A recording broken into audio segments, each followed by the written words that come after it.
As a convert to the faith, Symmachus was elected pope in the Constantine Basilica, and his episcopate was characterized by a violent schism caused by a simultaneous election of Laurentius, the same day in the Basilica of St. Marie, by a dissenting faction who were supported by the Byzantine Emperor Anastasius. Both factions agreed in allowing the Gothic king Theodoric to arbitrate. Investigations favored Symmachus, and his election was recognized as proper.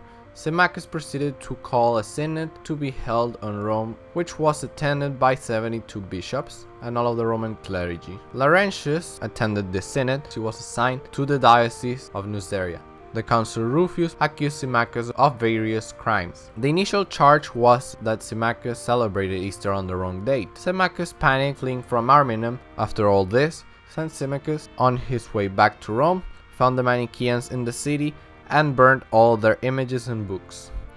St. Hormisdas' first action was to remove the last vestiges of the schism in Rome, receiving back into the church those adherents of the Laurentian party who had not already been reconciled. In an attempt to solve the Acacian Schism, he sent an embassy to Constantinople. Hormisdas made several demands. The emperor should publicly announce his acceptance of the Council of Chalcedon and the letters of Pope Leo. The Eastern bishops should make similar public declarations, and in addition condemn the heretics with all their followers. Everyone exiled in this dispute should be recalled and their cases reversed for the judgment of the Apostolic See.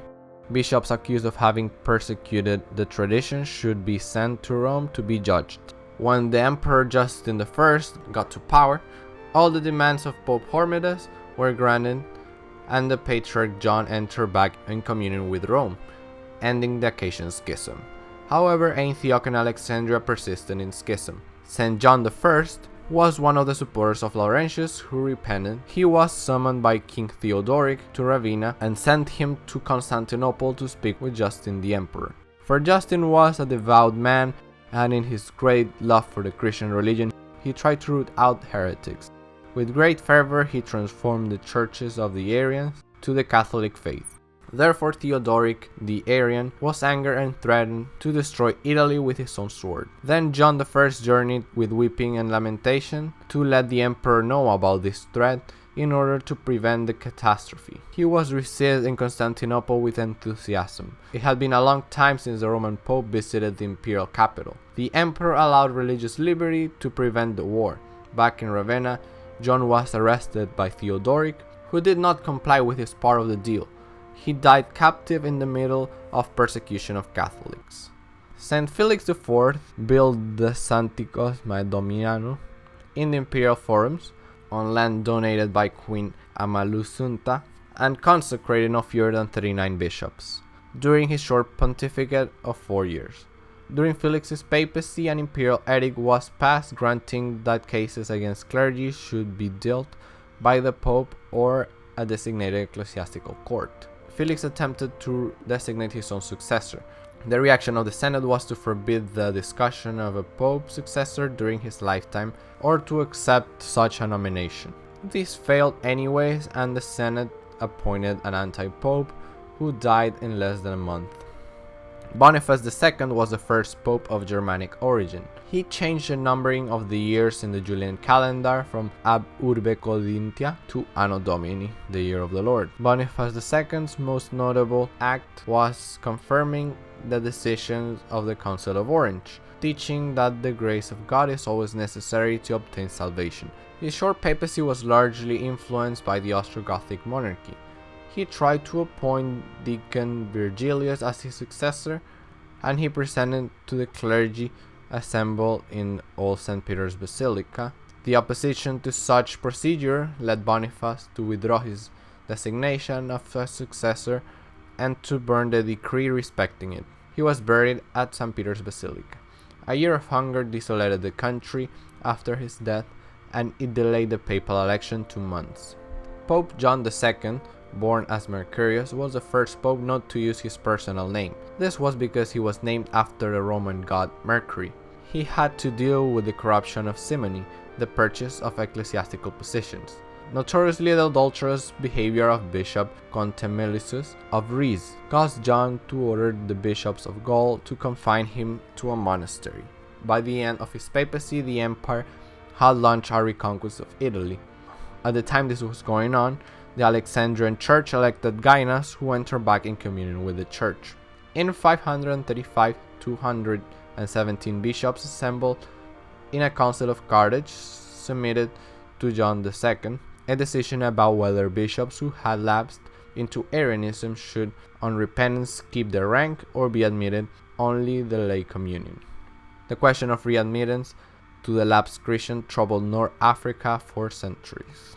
The answer to their question was given by Agapetus I. Agapetus was the last survivor of the Symmachian Old Guard, having been ordained as a deacon during the Acacian Schism. His first official act was to burn, in the presence of assembled clergy, the anathema which Boniface II had pronounced against the latter's deceived rival Dioscorus on a false charge of simony. His approval of the North African councils made it easier for the Byzantine army to capture the region from the Vandals.